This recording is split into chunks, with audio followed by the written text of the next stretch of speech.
Ганцаа подкаст маань эхлэхэд бэлэн болсон байна.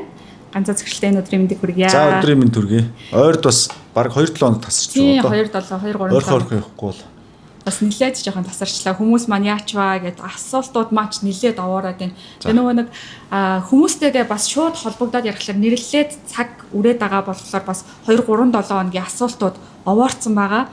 Тэгэхээр энэ асуултуудаа өнөөдөр би шууд танаас бас асуугаад явчих гэж бодож байна. Тэгээд ганц 2 хоногтой бас холбогдно. Амжих юм бол цаг маань амжих юм бол тий. За тэгээд юу ч гэсэн эхлээд хамгийн их орж ирсэн асуултуудаа би ингээд шүүгээд үзлээ л дээ. Тэгсэн чинь ингээд сошиал дээр чи явж гин, манай асуултууд ч орж ирж гин. Яаж дуртай ажиллаа олж хийх вэ гэдэг. Тэнгүү нөгөө нэг инфлюенсер гарууд чинь. За чи дургу бол ажиллаа сойл. Нөгөө нэг strategic quit юм бэлөө 2 жил ажиллаа сойл байл гэдэг ч юм уу тий. Гэх мэтлээ айгүй их зөвлөгөөнүүд яваад байна. Хүмүүс айгүй их асуугаад байна. Энд бас манай нэг яг одоо харж байхад бол ундрам гэд бас нэг сонсогч маань асуусан асуулт нь болохоор яг одоо жишээлбэл сүүлийн 2 жилийн хугацаанд 4 ажил солилцсон гэж байгаа байхгүй юу. Тэгээ өөрөө болохоор эрх зүйч мэргэжилтэй бас санхүүгийн менежментээр төгссөн ингээ 2 бакалаврын зэрэгтэй тэгээ бүр хуулийн фирм олон улсын аудитын байгууллага гэх мэт ингээ 4 компанид ажилласан. Гэхдээ ингээд ажилд ороод ажиллаа. Дуртай ажиллаа хайгаад тэр ажилласаа одоо тухайн ажлуудаасаа ингээ ерөөсө кайф авч чадахгүй солиод байна гэж. Тэгэхээр яг яаж хүн тэр дуртай ажиллаа олж хийх юм бэ? Энэ одоо сүүлийн 20 жил миний маш их сонсож байгаа зөвлөгөө байгаа юм. За нэг өмнө нь сонио хөвлөөр одоо сошиал медиагаар ч дуртай өн орж ирэл те дуртай ажиллаа өөрийнхөө дуртай юмыг хийх. Тийм хэрвээ дуртай ажиллаа хийх юм бол нэг ч өдөр та дахиж ажилд явахгүй байхгүй гэж хэлдэг шүү дээ. Дуртай юмаа л олж хийгээд. Тэгээ энэ бол одоо дэлхийн түүхэнд хамгийн буруу хамгийн төөрөлдүүлсэн юм зөвлөгөө. Тэгэхээр одоо хүн төрөлхтөн чинь баг 10,000 ажил байгаа. Тэгэд дуртай ажил нь 9,500 дахь ажил нь байвал яах юм? Саяны дээр ундрам гэсэн үү те? Тийм ундрам. Ундрам бол одоо ингээд 2 жил 4 ажил солилцсон. Одоо ингээд 10 жилийн дараа одоо 40 ажил солилцсон. Ингээд суучих юм уу? Тэгэд анкетын тэр чинь хүн хараад энэ ч одоо энэ асуудалтай хүн байна гэж дүгнэ. Тэгэхээр дуртай ажиллаа хийн гэдэг бол хамгийн буруу зөвлөгөө. Энэ зөвлөгөөг хизээч сонсож тарих толгоо самруулж болохгүй. Юу хийх ёстой вөхөр хүн хариуцлагаа олох ёстой. Юуны өмнө хариуцлага хүлээх вэ гэдэг юмыг олох ёстой. Тэгэхээр хүн бол ажлын мал биш.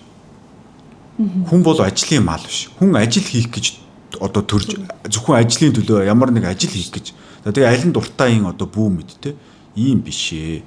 Тэр хүний амьдралын зорилго бол ямар нэг зүйлийн өмнө хариуцлага хүлээх байхгүй юу.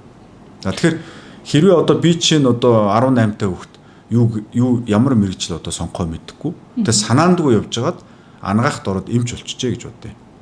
Ээж аавынхаа юугаар ч юм уу. Тий ээж аав нь хэлсэн ч юм уу эсвэл те мэдсэнгүй л дээ. Гэтэл яг үнэндээ миний авьяас нэгтлэн бодоход илүү тохирох байж. Одоо бурхан ингээд харсан чинь нэгтлэн бодох талдаа арай илүү ажиллахаар байж гэж бодъё л доо. Тэг би тэрийг яаж мэдхий? Би тэгээ одоо эмч 1 жил эмч хийгээл болоод дахиад одоо инженер нэг болж үзээл.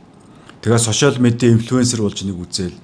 Тэгээд би нябага олохгүй байсаар гад үхэж магадгүй. Тэгэхээр хүний амьдрал гэдэг юу гэхээр би эмч болсон бол тэр эмч гэдэг ажил мэргэжлийн хариуцлагыг нь олж харах асуудал.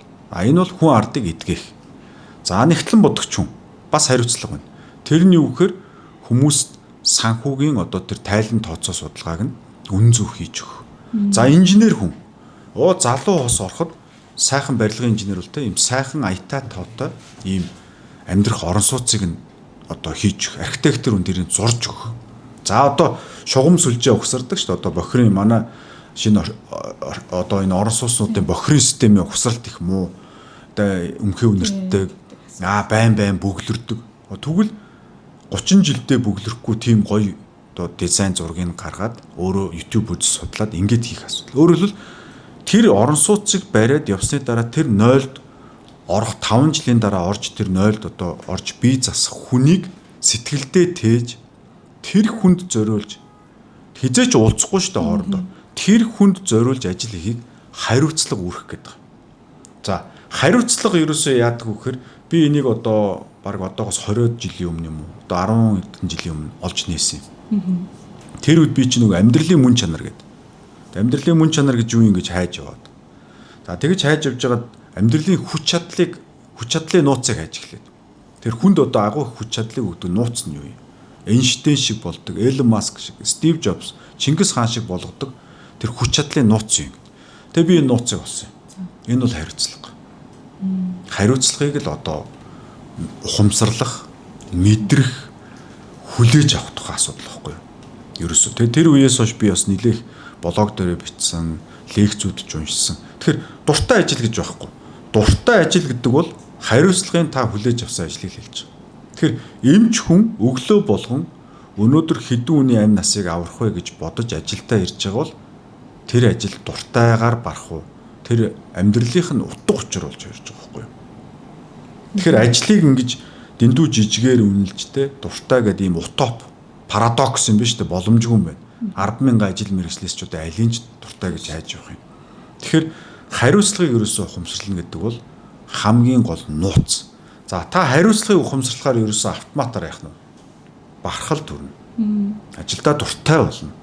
Ажлынхаа утга учирыг ойлгоно. Тэгэхээр та үр дүн гаргаад эхэлнэ. Бүтээмж чинь нэмэгдэнэ. Тэгэхээр яах вэ? Та карьер хийгээд эхэлнэ. Хамт олон ч үнэлнэ, дарга нар ч үнэлнэ. Өө энэ яасан мундаг юм. Албан тушаал дэвшүүл. Залиус чинь нэмэгдэнэ. Бонус чинь нэмэгдэнэ. Салбарын гавьяат ажилтдаг хүндэт цол тэмдэг бол. Тэгээд одоо сургагч багш болно. Ментор болж хувирна. Ингээ хүний нөгөө амьдралд хэрэгтэй бүх зүйл буюу хүч чадлын нууц гэдэг чинь хариуцлага гэдэг үг. Хариуцлагыг та аавна. Тэгэхээр одоо хийж байгаа одоо саяны манай ундран бол 4 ажил хийсэн байна. Манай хүн бол юм хайж явсан байна. Тийм. Тэгвэл буруу юм хайсан байна. Хариуцлага хайх ёстой хүн. Ажил хайхгүй. Тийм, ундран маань бас ингэ бичсэн байгаа байхгүй. Төгс ажлын байр гэж байхгүй. За хамт төгс тийм хамт олонч гэж байхгүй. Ер нь төгс бус байдал энэ хамт олонны дунд ингээд хор хутгаад байдаг, хов зөөгөөд байдаг нөхдөөтэй яаж хамтарч ажиллах вэ? Яаж энэ токсик байгаа орчнуудад ингэж зүгээр тисэд ажиллаад байж чаддсан бэ? Хэрэв удирдлагын төвшөнд очих юм бол ямар сонголтыг хийх байсан бэ? Яаж зохицуулах байсан бэ гэдэг. Ерөөсөө энэ хүн төрөлхтний бүх асуудлын одоо шийдэл нь бүх асуудлын суурь нь нөгөө нэг одоо ийм элсэн цаг шиг багхгүй юу? Бүх одоо сайн сайхан юмны эхлэл нэг үг. Бүх бузар булаа тэр токсик орчны чинь нэр гарал үүсэл дахиад нэг үг байгаа. Хариуцлага. Хариуцлага хүлээ та. Тухайн ажил мэргэжлийг одоо эмчээр ярьлаа. Багш гэдэг хүн бол цалин авах гэж ажиллаагүй. Багш гэдэг хүн бол тэр өөдөөс нь хараад сууж 30 бяцхан зүрхэнд оч өгөх гэж. Ирээдүйд одоо сайн сайхан ийм мундаг чадaltaй талархаж мэддэг боловсон хүчнийг бэлдэх гэж очиж байгаа байхгүй юу? Тэгэхээр энэ ажил мэргэжил болгоны дагаж ирж байгаа хариуцлагыг ухамсарлаа тэр токсик байдлын бүх юм алга бол. Энэ хариуцлагаас зүхтаалаа тэгэл үрдийн одоо хов хэрүүл одоо сэтгэл дундуур стресс, депресс тий хариуцлага хүлээж байгаа стресстэйгүй. Яагаад би энийг хэлдэг вэхээр их амьтнаар жишээ авдаг юм. Бүх амьтад дотор их амьтад хамгийн хүчтэй байдаг. За хүн дотор бол өргөх толгойлсон ээж. Хамгийн хүчтэй хүн хаана байдаг вэхээр тэр Харвард төгссөн тооны олимпиад аврах биш. Хамгийн хүчтэй тэнхээтэй хүнийг бид хаанаас олж хардв. Би одоо амьдралын мөн чанарыг хайх судалгаа одоо 20 жилийн өмнөөс хийхдээ л олсон юм шүү. Би бол бүх хүн төрөлхтнөөс энэ улс төрчдөөс би хүч чадалтай олоогүй. Би бизнесмэнүүдээс хүч чадалтай олоогүй. Тэ? Харин ч баг сул дорой хүмүүс их харж ирсэн. Хамгийн хүч чадалтай хүн одоо энэ Монголын өргөх толгойсон ээжүүд байдаг байхгүй юу? Сэтгэлийн тэнхээ гэж ярьдаг. Сэтгэлийн бяд гэж ярьдаг. Сэтгэлийн хат гэж ярьдаг те. Энэ бүх юм чинь тэр одоо өргөх толгойсон ээж гэж хүн дээр. Яагаад тэр тэгвэл тэр хүн чинь зүгээр л эмхтэй хүн шүү дээ.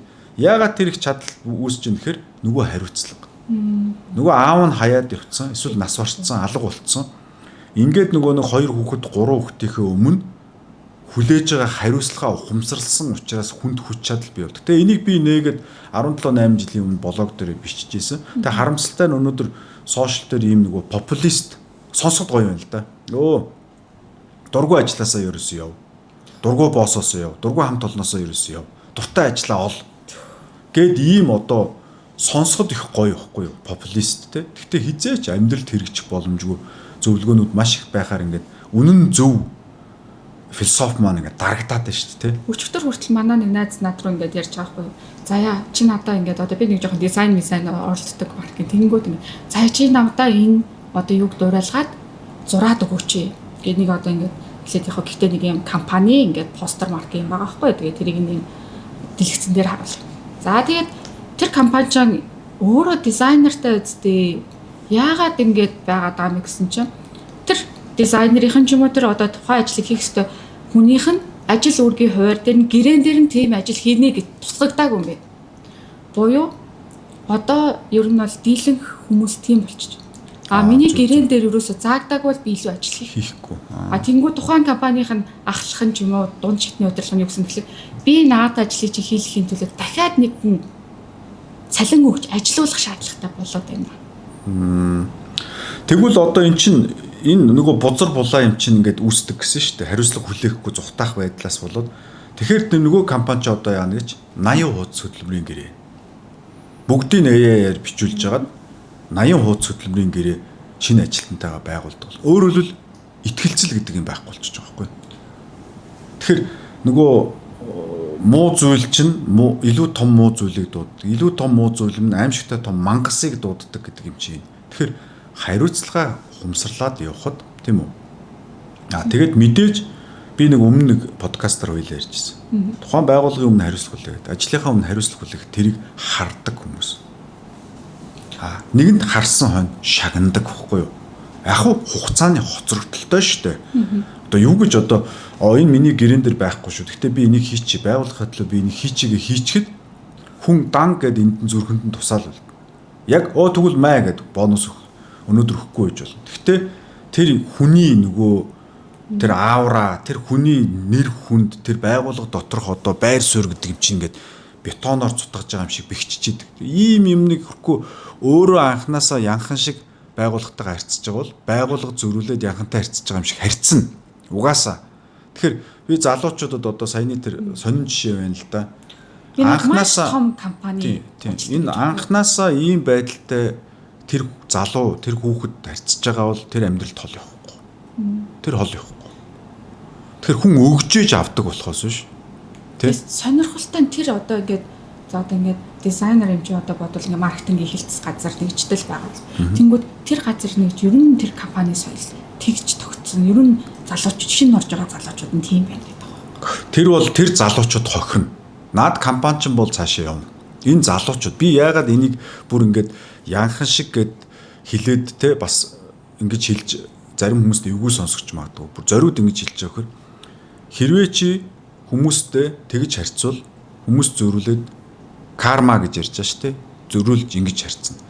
Тэгэхээр ийм бохгүй хүн биш те хамгийн гол нь за мэдээж бусдыг бодож өөрийгөө бодох хэрэгтэй. Чи өөрөө тийм адгийг новшуулж болохгүй байхгүй юу? Тэгэхээр хүн адгийг новшуулахгүй тулд хийх ёстой хамгийн чухал ихний ажил бол одоо өөрөх нь хийх юм бол бусад хүмүүст итгэж сурах. Бусад хүмүүст итгэсэн итгэлээ алдахгүй байх. Тэгэхээр хүн юунд итгэж явах ёстой вэхээр за энэ миний одоо хөдөлмөрийн гэрэн дээр байхгүй. Гэтэ манай компанид миний ажил дээр ийм хариуцлага гарч ирлээ. За би энэ хариуцлагыг үүрээд би нэмэлт цалин авахгүй ч гэсэн би энийг хий. Яагаад тэгэхээр би энэ хамт олондоо итгэж байна. Хизээ нэгэн цагт миний энэ илүү хийсэн ажил шагнагдана гэдэгт би итгэж байна. Яг бол би хүмүүс сайн гэдэгт итгэж байгаа. Хүмүүс би шудраг гэдэгт итгэж байгаа гэж ингэснээрээ би өөрийгөө алдахгүй байх. Сонголт. За нөгөө сонголт. Хүмүүс бүгд л өөрчдөг шүү дээ. Тэгэхээр гэрэн дээр маа гэж заагаагүй бол би хийхгүй. Би чамд итгэхгүй байна. Хоёр дахь сонголт юм. Хүний амьдралын энэ философийн сонголт хийж штэ. Би хинбэ амьдралын мөн чанарын сонголт яриад штэ. Нэг нь би бусдад итгэнэ. Би хариуцлага хүлээнэ. Би цалин авахгүй ч гэсэн илүү жоохон ажиллана. Нөгөөх нь үгүй. Би хэнд ч итгэхгүй. Бүх хүн л уурч учраас би бас л уурчин шиг харцсан. За ингэ явъя. За 1 жил. 5 жил. 20 жил, 30 жилгээд харахад энэ хоёр хүн хаана очив. За энийг хэрвээ өнөөдөр ганцоо подкастыг хараад сонсоод ойлгохгүй байгаа юм бол энэ доор бичнэ шүү дээ. Одоо юу гэдгийг ганцоо захирал юу яриад байгаа ёстой нэрэ бүгдийг гэрэн дээр заах ёстой. Давай та тэгвэл их нэртэйгээ нөхртөө гэрээ 800 уц гэрээ хийгээрэй байгуулаарай. Яг бол та итгэхгүй. Гэтэл гэр бүл гэж үе. Итгэлцэл. Итгэлцэлд гэрээ хэрэггүй. Итгэлцэл юун дээр үүсдэг юм? Хариуцлага дээр үүсдэг. За энэ хүн намайг өнкөрөөд очиход хор тавдар тусаад орон дээр гівтгэд энэ хүн ингээд намайг асраа тоглоод байна. За би үхээд төхөд битэрийн дундаас гарах 2 хүүхдийг тэр нөгөө өрх толгоос ээж гэдэг шиг сэтгэлийн хат гаргаад тэжээн гэдгийг итгэж байгаа итгэлцэл. Энэ итгэлцэл юугаар баталгааж байгаа? Хариуцлага хүлээх ухамсараар. Тэгэхээр энэ зөвхөн одоо ажил дээр хариуцлагын асуудал ярихгүй. Гэр бүл, найз нөхөд, улс орон, хамт олон бүх юмд гардаг хүний суурь одоо валют байхгүй юу? Тэгвэл яг үргэлжлүүлээд зэрэглээ танаас ингэж асуух тий. За та ингэ ярьж штэ. Хүн хариуцлага хүлээх ёстой. За тэгээд дээрэс нь ингээд шинэ үеийн залуучууд за шинэ үеийн ч гэдэггүй ерөнхийдөө зарим маасаа хараад үзэхлээр тэлийн хүмүүсээ хараад үзэхлээр та ажлын төлөө амьдраад байгаа мó амьдралын төлөө ажиллаад байгаа мó ингээд айгүй хүмүүс асуудаг. Тэгэхээр амьдралд хамгийн чухал тэр зүйл нь юу юм? Ажиллах гээд байгаа мó, карьераа хөөх гээд байгаа мó, өөр хөөхөд юм уу, мөнгө юм уу, карьер юм уу, бизнес юм уу? Таны хувьд одоо амьдралд хамгийн чухал зүйл нь. За тэгэхээр түрүүний өмнөх юм дээр ярьсан шиг бид нар нөгөө хариуцлага гэж ярьсан шиг одоо чухал нөгөө амьдралын мөн чанар, амьдралын одоо зорилго, амьдралын утга учир, амьдралд хамгийн чухал зүйл юу вэ гэд асуудал гарч. За дахиад дүүрэн те гэр бүл. Амьдралд хамгийн чухал зүйл гэр бүл. Амьдралд хамгийн чухал зүйл юу? Ажил, карьер. Өөрийгөө бод те. За амьдралд хамгийн чухал зүйл юу? Мөнгө те. Амьдралд хамгийн чухал зүйл юу? Хайр. Дүүр юм бид. Гэтэл хамгийн чухал яг жинхэнэ хамгийн чухал зүйлийн тухай нэг ч контент алга. Тэгэхээр тэрийг би өнөөдөр хэлье. Хүний амьдралд хамгийн чухал зүйл бол цаг хугацаа. Энэ тухай ямар ч бичлэг, ямар ч ном зохиол контент алга. Хайр гэж юу юм? Жишээ авъя те. Хайр гэдэг бол эмоц. Хайр ирж болно, хайр явж болно. Хайр гэдэг юм юун дээр үүсдэг? Хүндэтгэл дээр үүсдэг. Хайр гэж юм юугаар нотлогддог? Үр дүнгээр нотлогддог. Тэгтэл хайр юуны шалгуурыг даах хэрэгтэй вэхээр цаг хугацааны шалгуурыг даах хэрэгтэй. Тэгэхээр бид нар ингээд ийм тортоор бол ингээд ийм зөвхөн нөгөө дээр нь ингээд нөгөө шахацсан байгаа. Нэг цэцэг мэцэг ингээд тортонд ийж. Тэгээ тортны чинь доор ингээд нөгөө хөвсгөр талах нь байгаа шүү. Ингээд уйлээд явдаг шүү. Бидний ерөөсөө энэ сошиал медиа дээр явж байгаа бүх юм бол энэ өнгөн давхарга яваад байгаа байхгүй юу? Тэр цаана байгаа суурь юм тортыг торт болгож барьж байгаа суурь их би ерөөсөө байхгүй. Тэгэл амьдралын хамгийн чухал зүйл хэр мөнгө гээл, карьер гээл, гэр бүл гээл, хүүхдүүд гээл те хайр гээл ингээл яриад биш. Хамгийн чухал зүйл энэ бүх зүйлийг базж яадаг, барьж яадаг, чиглүүлж яадаг зүйл болохоор цаг хугацаа. За яагаад гэдгийг би хэлье. Одоо ер нь бол цөмийн физик, астрофизикийг ингээд судлаад те ингээд хоёр талаас нь уулзуулахаар бидний амьдрал чинь ерөөсөө нүд ирмэх зурлал өнгөрч. Нэг нүдэ анаад ингээд алга болол тоос хумхын тоос бол алга болж байгаа байхгүй юу. За дээрэс нь би бол одоо шинжлэх ухаанд итгэдэг хүн учраас бурхан байхгүй, деважин там гэж байхгүй. Би бол ингээ нэг амьдрал өгч байгаа. Тэгээ би бол тоос болол энэ ертөнцид ингээд үүр даалга бол. За ингээ бодохоор хоёр дахь нас ч гэж байхгүй юу ч байхгүй юм чинь юу? Цаг хугацаа. Энэ олгогдсон цаг хугацаа. Энэ цаг хугацаа. За энэ цаг хугацаанд сайн үйл хийгээд буян хийгээд бусдад одоо хэрэгтэй зүйлийг бүтээх тэр цаг хугацаа дэндүү богино. Бид нар ингэж байгаа төрөөл 0 настай төрөөд 22 нас хүртэл сурж байгаа. Цэцэрлэгээд л 10 жил илгэн одоо их сургуулийн юу ч бүтээх 22. За тэгээд одоо юу гэдэг чинь нэг 60 наснаас хойш бол ихэнх тэтгэврт гараад за зарим нь эмэгтэй хүмүүс 50 эдтэй гараад ингээд байхгүй болж байгаа. Тэ одоо тэтгэврт гараад юм бүтээх. За энэ ингээд хооронд 22 наснаас одоо за 52 нас гэж чинь бодъё л та зүгээр яг зарим хүн болгоны үед өөр шүү те. Ингээ бодоход хэд вэ? 22-оос 32, 32-оос 42, 42-оос 52 гээд 3 10 л байгаа юм. За 22-оос 32-ийн хооронд бид нар юм сурж байгаа. Юм сурах ёстой. Ажил дээр бид хариуцлага хүлээж сурах ёстой. Бид загнуулж сурах ёстой. Бид загинж сурах ёстой. Бид бусад хүмүүсийн хамт олонныхоо өмнөөс бид эрсдлийг авч сурах ёстой.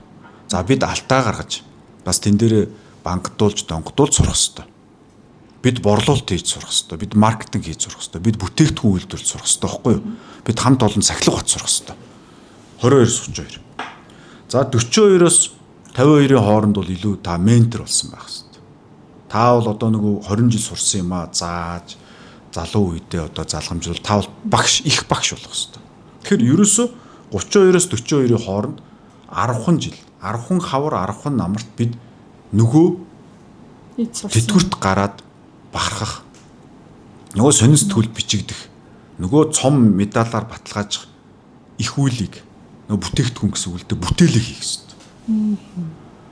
Тэгэхээр эн чинь ингээд зарим залуучуудыг харахаар ингээл нодлон жилийн одоо урчнын жилийн 4 сард ярьжсэн нэг журам бичийл гэж нэг заавар бичиж гэдэг юм уу те ярьжсэн ингээд 2 жилийн дараа бичээгүй л сууж байгаа. Тийм хүмүүсийг би ингээд хараад маш их эмгэнэн гашуудахгүй. Энэ хүн амьдралд олгогдсон, хүний амьдралд ганцхан заягдсан цорын ганц нөөц болох цаг хугацааг мэдгүй. За, алдсан хайрыг эргүүлж олж авч болно. Алдсан мөнгийг эргүүлж олж авч болно. Алдсан найз нөхрөлийг эргүүлж орж. Хүн шинээр гэр бүл зохиочж болох байх. Цаг хугацаа. Хүний амьдралд ерөөсөө эргэж хидзээч орж ирдгүү цорын ганц зүйл. Ингээл нэг урсаал одоо та бүхэн ярьцлага хийж, ингээл урсаал өнгөрөөл дахиж хидзээч эргэж ирдгүү ганцхан зүйл нь цаг хугацаа. Тэгэхээр хүний амьдралын хамгийн чухал зүйл юу юм бэ гэдэг нь ихний асуулт руу очихоор цаг хугацаа юм аа. Тэгэхээр хүн бол цаг хугацааг одоо хайрлах, үнэлэх, ойлгох, энийг нүдний цэцгийн мэт хайрлан хамгаалж зарцуулах энэ юмнаас хүний нөгөө амьдралын утга учир мөн чанар эхэлнэ. Түрүүний нөгөө өмнөх подкаст дээр ярьсан ундрам гээд манай үзэгч маань 2 жил 4 ажил сольсон. Харин цаг хугацаа одоо ингээ харахлаар Тэр 2 жил будаа.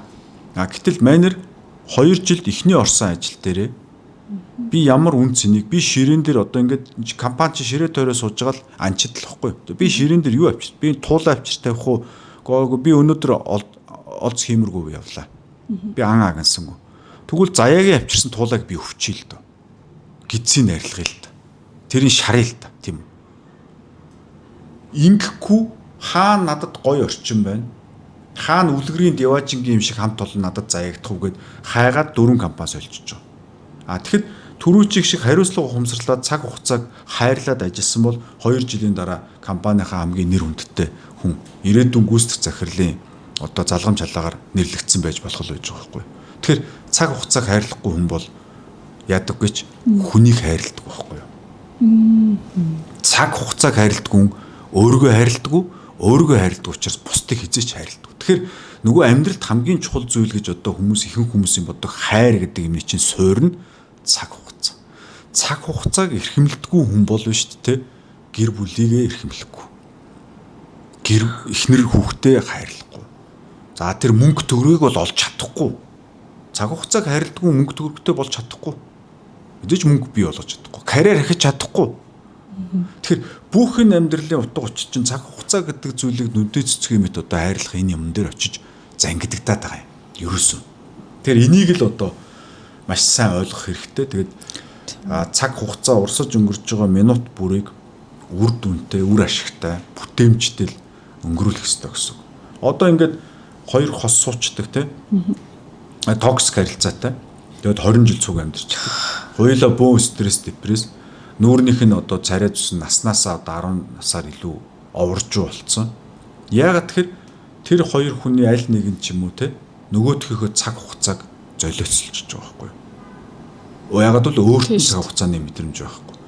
Тэгээ би нэг зүгээр кейс ярихад миний доор нэг дээр үедээ 10 жилийн миний доор нэг ажиллаж исэн захирал байсан юм. Мундаг залуу юу нь бол. Тэгээд нэг юм төсөл хариуцж исэн. За энэ төслөө бол хийгээгүй. Одоо биелүүлэх хэрэгтэй. Тэгэхээр байгууллага чинь тэр нөгөө маш олон уялдаа холбоотой олон төслүүд яваад бүгд зэрэг хийгдэж нэг ийм үр дүн ашиг орлогод хүрж тэгээ нөгөө ашиг орлогоо нөгөө ажилтнуудаа нэг цалин бонус болгож тарааж тавина штэ. Тэгсэн манер тэнд нэг хувь хүний эго гаргаад тэр төслийг хийгээгүйгээс болоод байгууллага нэг жилээр гацчихж байгаа юм. Одоо өнөөдөр 26 оны 4 сар бол харамсалтай 26 оны 4 сар болж 25 оны 4 сар шиг байж гин гэсэн үг. Тэгээ би тэр залууг дуудаж авчираад халсан. Одоо захирал залууг. Мэдээж надад гомдол би л муу хүн болно шүү дээ. Одоо яасан хүн ашигласан ч юм уу, хэрцгий ч юм уу тий. Тэгээ би эсэхгүйгүй. Би бол чамайг чадвар муутай ч юм уу ийм байхад бол хүлээн зөвшөөрч ажиллана. Чи өөрийнхөө доор ажиллаж байгаа хэдэн зуун залуучуудын 1 жилийн амьдралаар тоглолцлоо. Өөрөлд тэр хүн цаг хугацааны мэдрэмжгүй хүн байхгүй юу? Яг тэр залуу захирлын доор ажиллаж исэн хэдэн зуун ажилтны нэг өдөр, нэг сар тэр нь үр бүтээлтэй ийм өссөн, дэвшсэн, урагшилсан ийм байх нь захирал хүний үүрэг байдаг байхгүй юу? Тэгэхээр маш олон монгол захирлуудыг харахаар ийм бие тоосон, эготой, амиа хичээсэн ийм хүмүүс байдаг байхгүй юу? тэрний ерөөсөө цаад учир шалтгаан юу гэхээр цаг хугацааны мэдрэмж байхгүй. Тэг би захирал хийснээрээ өөрийнхөө доор байгаа тэр олон зуун залуучуудын 1 жилийн, 2 жилийн, 5 жилийн амьдралаа тоолж байгаа гэдгийг ерөөсөө ойлгодог. Тэр хүмүүсийн амьдралыг хайрлна гэдэг чинь өөрөө ийм нарийн утга учиртай юм байгаа шүү. За хоёлаа нэг үзэгчтэй эхлээд холбогдчих. Байна уу? Байна Оо уу? сайн байна уу? Ганцаа подкасттай холбогдсон байна. Сайн байна уу? Оо сайн байна уу? Ган зэрэг байна уу? За нэрээ танилцуулаад тэгээд хэдүүлээ нөгөө асуулт зөвлөгөөнд оръё. За намайг Шинзэл гэдэг. Би одоо Шинзланд улсад ажиллаж амьдарч байгаа. Тэгээ би тантай холбогдож нэг 2 career coaching зөвлөгөө авт юм уу? Арай нэг strategy way гэж хэлэх юм уу? Карьер хөгжсөн. За тэгээ. За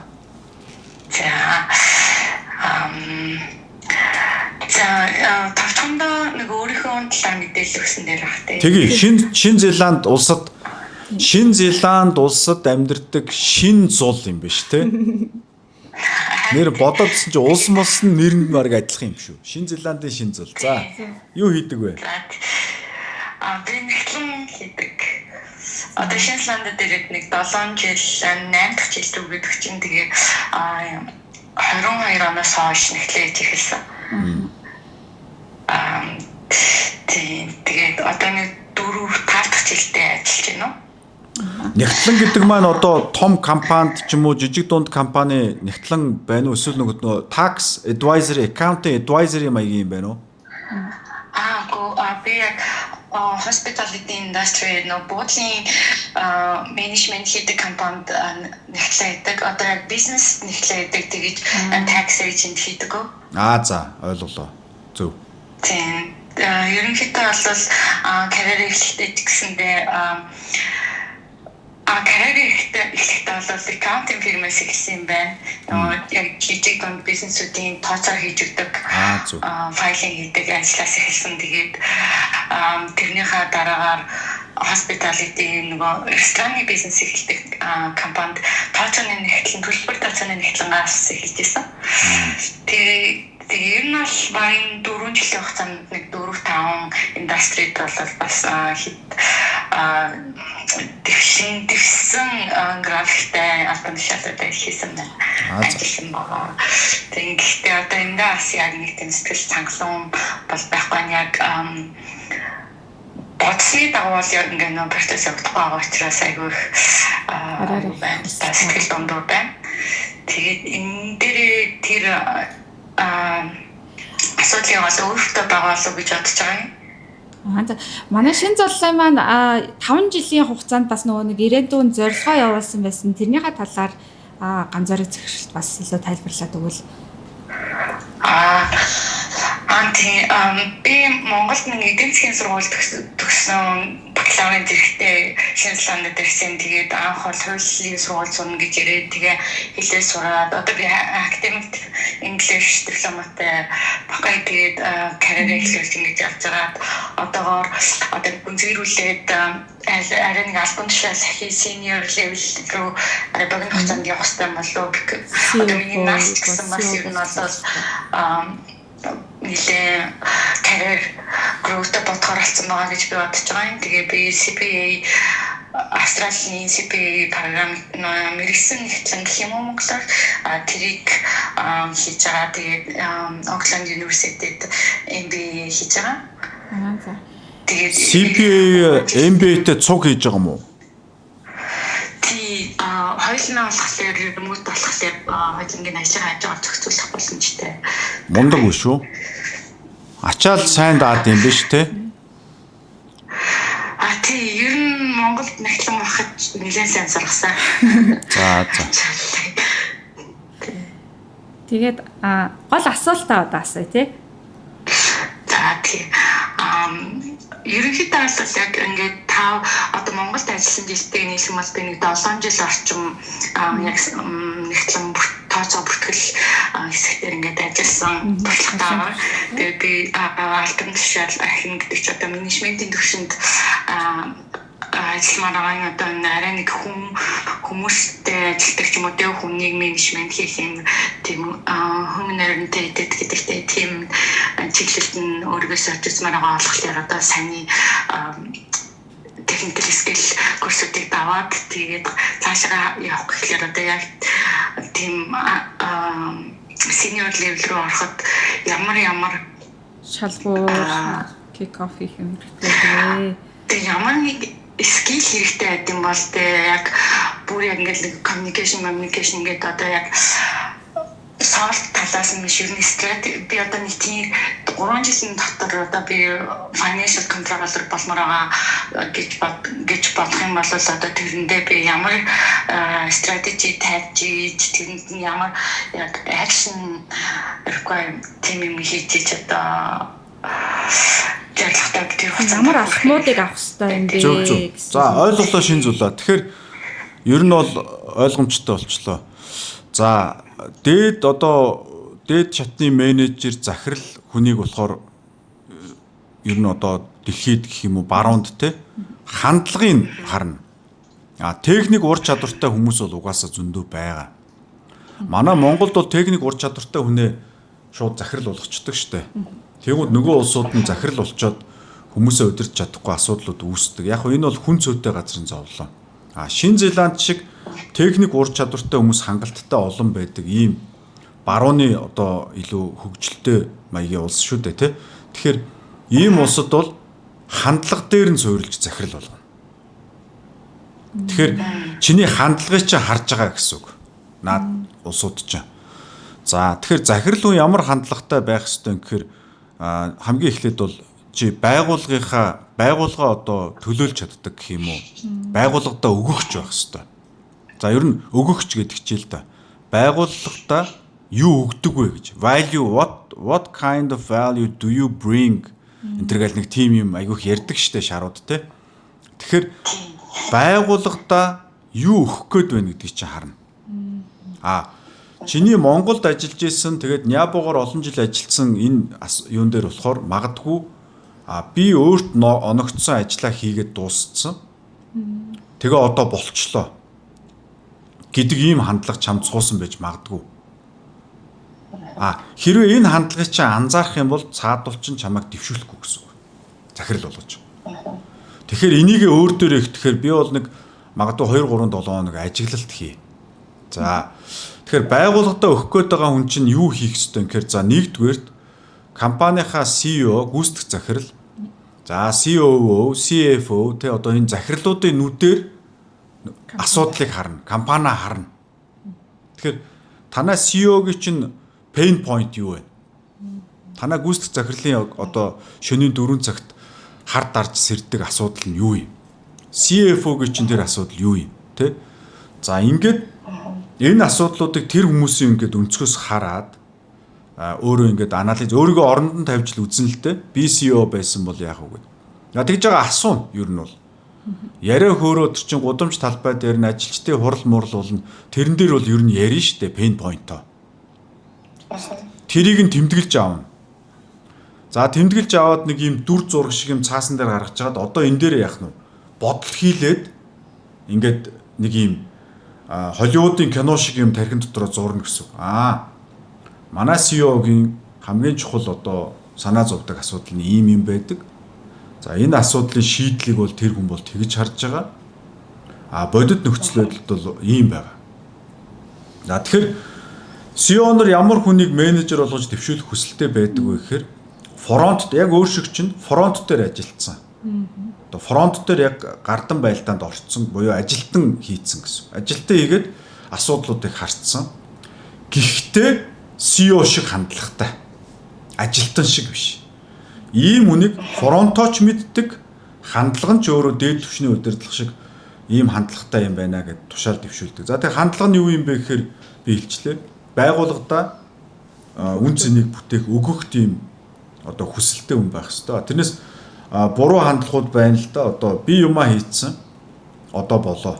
Одоо цалингаа авах өөр харилцаахгүй. Би бол хөлсний агент те. Би бол одоо юм цагийн ажилтан. Би одоо ирээд 15-ыг угаах хэвээр. Тэгээ 15-ыг угаацсан $5 аваад явъя гэд байгаад шүү дээ. Ийм үнэг хизээч захирал болохгүй. За хоёр дахь нь энэ миний ажил биш. Дандаа нөө бусад аль бэлтс рүүгээ хуруугач чилдэг. Маркетингийн одоо Жована юмаа хийгээгүйгээс болоод энэ унтсан. Supply-ийн тэр одоо Жон юмаа хийгээгээс болоод ингэсэн. Ийм хүн бол юу гэж дүгнэдэг вэхээр багийн ажиллагаа хийж чадахгүй юм байна. Тэгэхээр багийн ажиллагаа гэхээр монголчууд сайн ойлгодог. Бид нар ч нүүдэлч учраас ганцаараа айгүй мундаг тулаанч нийлэх дээрээ бол яг нэг удаа дэлхийг эзэлсэн түүхтэй. Тэгээ тэрнээс хойш жоохон одоо тийм багийн ажиллагаа жоохон муудчихад байгаа. Юунаас улсын мэдэхгүй тийм. Тэгэхээр саксны багаар ер нь сакс макс мэдхүү хөлбөн бүх юм уу волейбол ч юм. За гүд сайн байна. За саксан дээр бол 5 ингээд тоглогчтой баг тоглож байгаа шүү дээ. Дахиад цаана 5 орлон тоглож сууж байгаа. Тэгэхээр энэ 5 тоглогч чинь 5 супер тоглогч байдаг тийм дэлхийд тийм баг байхгүй. Заавал дунд нь нэг одоо нэг асуудалтай, стресстэй, депресстэй нэг амтэн нэг одоо архитаар суудаг нэг амтэн нэг хаяа нэх гой тоглоод хаяа бүтлгүүтдэг нэг бүтлгүү амтэн азны азар нэг юм уу те. Ингээл ийм нэг 5 л ирээвэр хураавал амтан байна. Тэгвэл тэрийг гагнадаг нэг тоглогч байгаа. Тэр яхаараа тэр багийн ахлагчулж гагнадаг вөхөр тэр бол хамгийн мундаг авиастай биш. Тэр нэг нөхөр нь одоо ингээд тэр өдөр одоо бэлтгэлээ таслаад шидэлт нь орохгүй байхад тэр луга хашгир загнаал чамаас л болж хожигдлоо гэлгүй өмнөөс нь аваад ажлыг хийчихдэг. Тийм хүнийг л хүмүүс лидер гэж хүлээн зөвшөөрдөг хэвгүй юу? Тэгэхээр одоо манайх ингээд бүх харилцааг ерөөсөө арилжаа 8 болохгүй эдийн засгийн математикийн модель болгох гээд байна л да монголчууд. Ерөөсөө л чиний ажил чи яваагүй. Тий. Яагаад яваагүй? Тэр ажлаа хийгээгүй учраас миний ажил яв. Үгүй тэгвэл өмнөөс нь одоо аваад хийчихгүй яасан юм бэ? Би ямар тэрний өмнөөс цалиа авах биш. Үгүй тэгвэл та ингээд та хоёр хоёулаа ингээд худгийн оролд үлдчихлээ штэ гэдэг ийм маргаан болж байгаа байхгүй. Яавал гоё вэхээр дээд түвшний удирдлагад ажил хийцэн сайн байна. Тийм сайн. Гэхдээ тэр ажлаа хийгээгүй. Гэхдээ it's okay. Хүний амьдралд янз янзын асуудал тохиолддог. Тийм учраас би манай багийн гишүүн манай нэг компани миний одоо нөхөр учраас гээд би өмнөөс нь ажлыг хийгээд ингээд тусгацсан юм аа. Гэхдээ одоо тэр чинь нөгөө уярлын нулимс сад тавина гэдэг шиг юм л болно шүү дээ.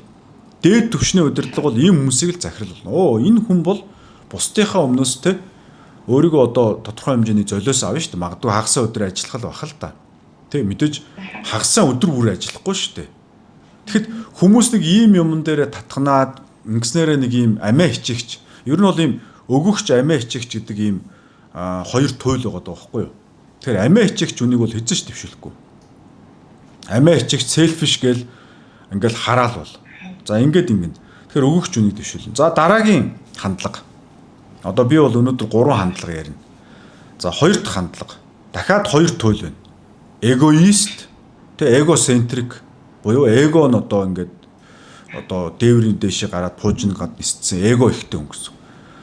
Нөгөөх нь бүх асуудлыг харилцагчийн нүдээр хардаг. Бусдын нүдээр ингээд харахыг эрмэлздэг юм байна. Тэгээ би өнөөдөр захирлуудтайгаа сая энэ подкастын бичлэг өмнө хурал хийлээ л дээ. Тэгээ би захирлуудаас асууж байхгүй. Би ер нь та нарт хизээ нэгэн цагт намайг хүмүүс ойлгохгүй нэ гэж ярьж ирсэн үү? Тэ? Эсвэл би хүмүүсийг ойлгохгүй нэ гэж ярьж ирсэн үү? За энэ дээр өгүүлбэр зүүн бүтцээ ав гэж байхгүй.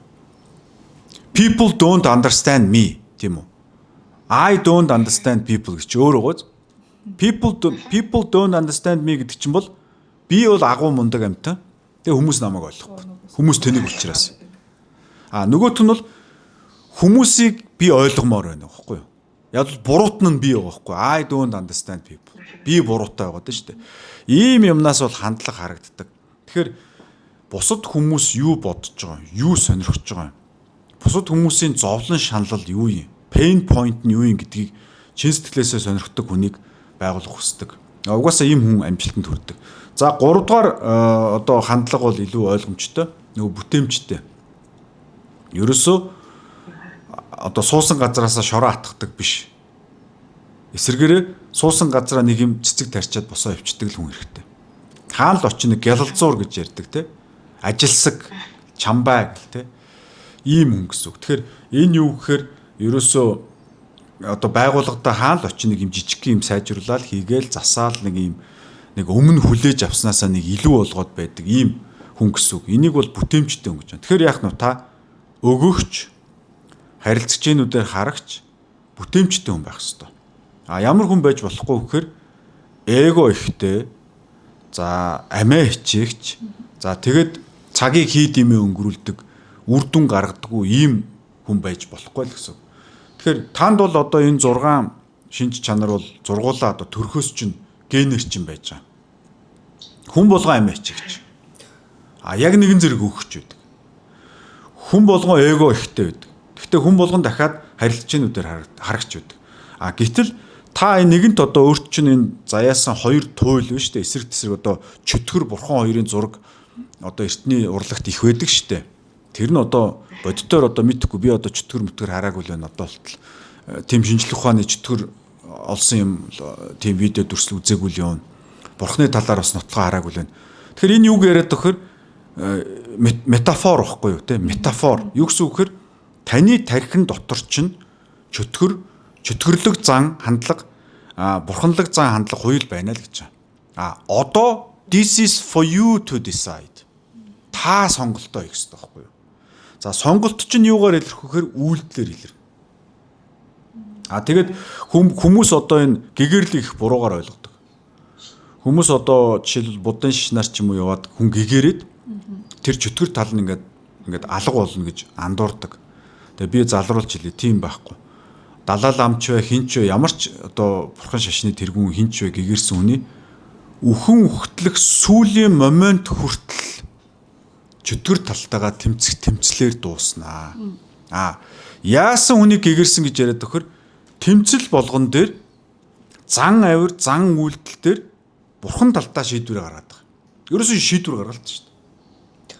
За энэ манай ажлын жовоно орилол ороод ирлээ. Би стресстэй өглөө би ажиллаа хийж чадахгүй те. Тэгэхэд хүний ямар ч хүний дургу өрнө штэ ингээл огшоол энэ муу дандаа л ингэчих юм болгаач те. Одоо би энийг өстой ингэхгүйгээл чөтгөр чинь орилж байгаа хгүй. Чөтгөр чинь их дуу чангатай их огцом төргөө уртаа бар. Тэгвэл байж гэжээд окей. Бид нэг компани хамт бол. Одоо би жовонотой үзвэл асуудал бол. Тэгэхээр би жовоногийн энийг дараад би өмнөөс нь ажлыг хий гэдэг чи одоо бурхан тал нь дийлж байгаа байхгүй. Тэгэхээр үхэн үхтэл чинь тэр чөтгөр тал амьд байсаар байх болно, тийчилсээр байх болно, орилсоор байх болно. Эцсийн үйлдэл бол яг нь бурхан талын шийдвэр гаргалтаар ялаад байхыг л гэгэрл гээд байгаа юм шүү. За энэ чи юу ярьж байгаа юм одоо гэгэрл рүү. Одоо нөө бөөсний өнгөө ямар ч юм ярьсан. Нөгөө хамсаанаас бол юу байх хэрэгтэй одоо зөв хандлага байх хэрэгтэй. Тийм. Компанид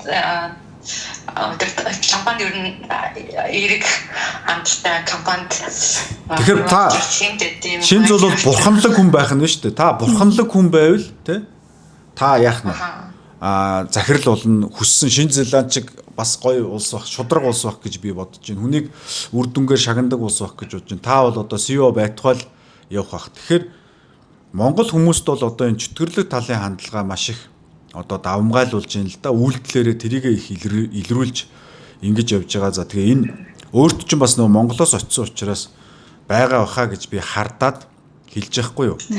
Наад аюултай нь бол барагтааны за ганцоо ах бол бас жоохон туршлага байна тий. Энэ яах вэ? Энэ манай тийм манай яах вэ?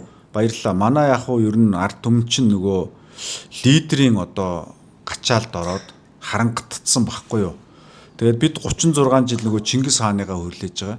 Тэгээд нэг ерөнхий сайд гарна, нэг ерөнхийлөгч гарна. Энэ маань Чингис хаан маань байх гэж хардаг. Тэгэл нэг жилийн дараа нүүрснээ сулгаа хийсэн гинээл тэдэн тэрбум доллартай болсон гинээл тийм модель мис хүүхэнтэй явуулдаж гинэ гэд ингээд бид нар ч одоо өмнө нь акцаа хөтөр нэг ярьжсэн нөгөө эмэгтэй хүнээр бол эрэгтэй ч юм байсан болно. 36 жил одоо юу гэлээ 20 эдийн ерөнхий сайд чи 24 найз залуу солилцсон.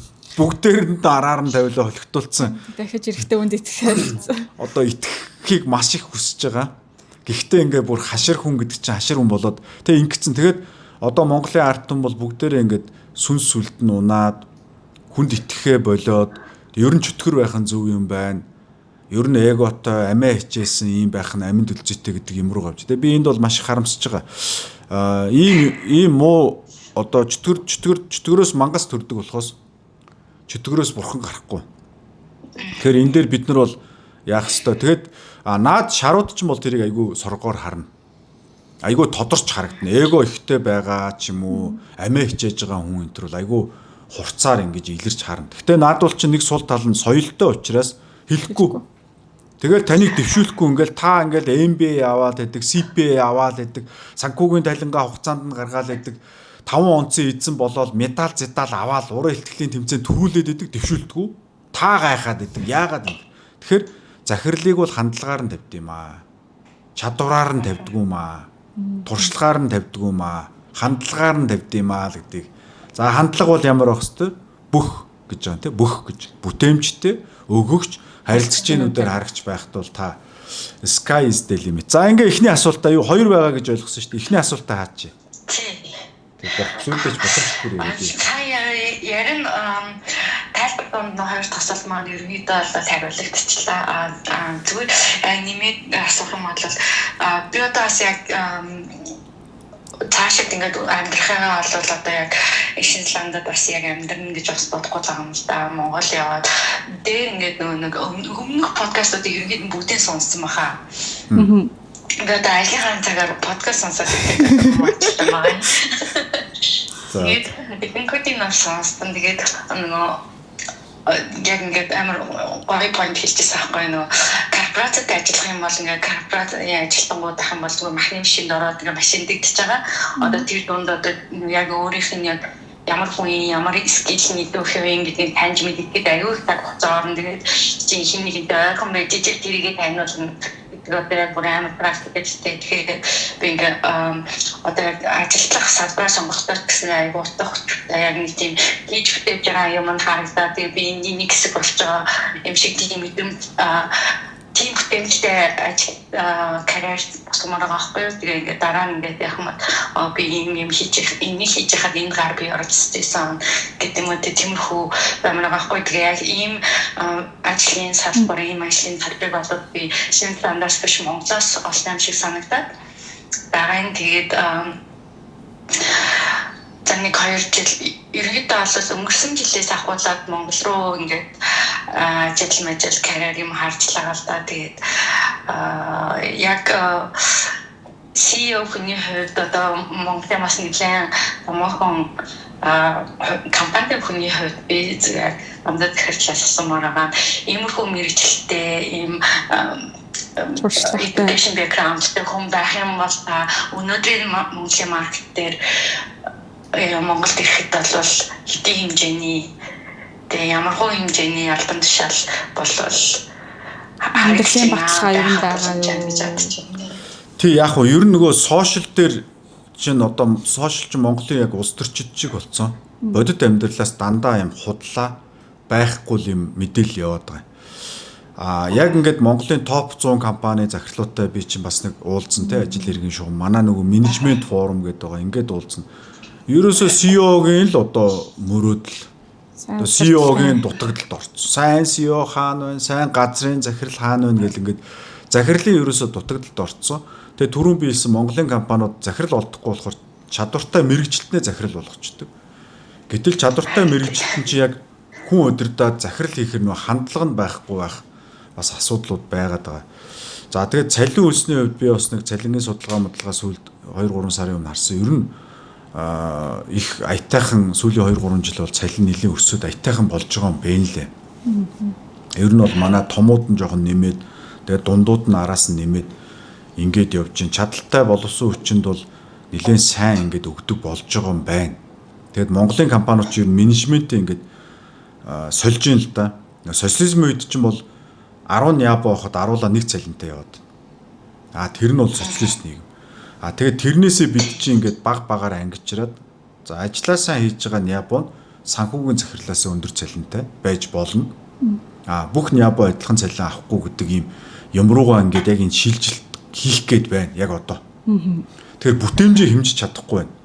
Одоо манай групп дээр ч гэсэн тийшээ бид нар явах гээд өдөржин шүнжин захирлуудын бүх хурал дээр л ярьж бүтээмжээ хэмжээл гэдэг.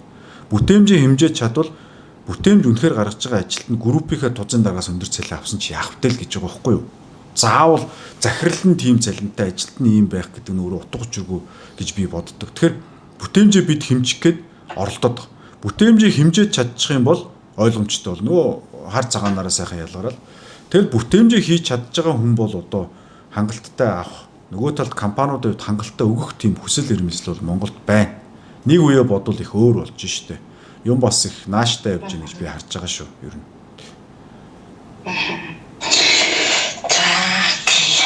Харин тийм яг энэ дүл дээр ингээд ажиллах юм бол яг гэж амар хурцтайгаар ингээд амар CEO, CPO 3-4 жилийн дотор болж амжихгүй. Тэгээд тэрнээс гадна одоо яг бас өөр амар их карьер маань ингээд визний ингэж хасаад байгаа бас ингээд хувийн амьдрал шиг юм ингээд бас ингээд айгүй олон надаас нь харах хэрэгтэй шүү дээ. Би ч одоо хүн хэмжээний бас хүний нийгэмд ингээд оролцоод бүх талаараа оролцоо маань сайн байж ижил бас нэг дундаж жишээ юм үү одоо яг юм амьдралын quality бүртгэлээр бас айгүй их бодвоштой алхмууд хийх ёстой юм шиг санагдаад байгаа үед тэгээд хүсэлт явуулсан. Шинэ зултаа баярлалаа. Сайтгээс ах сүүлд Монгол руугаа эргэж ирье гэж байгаа тэр point бас өөрөх сонио. Би бас нэг гадаад явж байхдаа тэр үед тэнд байгаа монголчуудтай уулзаж одоо бас нэг яриа энэ төр хийдэг л дээ. Тэгээд тэр бол миний хувьд хүнд яриа болдог байхгүй юу? Яг тэр улсууд чинь буцаад Монголдоо ир гэлтэй биш. Наана шинг гэлтэй биш. Нөгөө улсуудын асуулт бол тэр талдаа ингээд байдаг. Гэтэл би энд Монголд ирэхэд нь би ямар Монгол улсын ерөнхий сайд биш. Би юм амлаж чадахгүй шүү дээ. Гэтэл энд чинь одоо агаарын бохирдол төгжирч гэдэг юм уу? Life quality гэж амьдралын чанарын асуудал байна.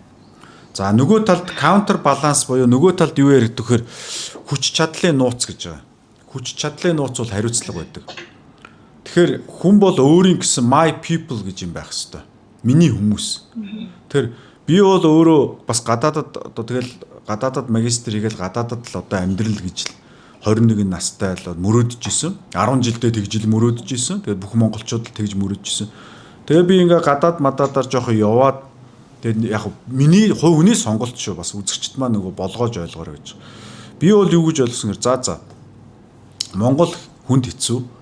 Тэгвэл би бол одоо жоохон амбицтай хүн учраас магадгүй те Монгол бол миний хүмүүс учраас би тэр хүмүүстэйгээ тэгээд явж байгаа тэнтэй өхье гэж жишээ нь бодож байгаа байхгүй юу?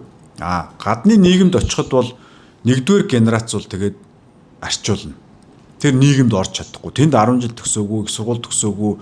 Тэгээд ер нь барууны ажлын орчин чих cold штэ. Хүйтэн байгаа үстэй те cold гэхгүй юу? Хүйтэн хүндий. Монгол шиг тийм warm биш. Айгуу тийм politically correct гэж ярьдаг те. Айгуу формалны те албан. Тэгэнгუут чинь тэнд ингээд яг уу ингээд золиослоод хамт олонгүй найз нөхдөдгүй ингээд золиослоод үр хүүхдээ Австрал хүн, Шинэ Зеланд хүн, Америк хүн болгоод одоо ингээд үр хүүхдийнхээ төлөө золиосож байгаа тийм эцэгчүүд байна. Тэдний сонголтыг буруутгах бас аргагүй тий.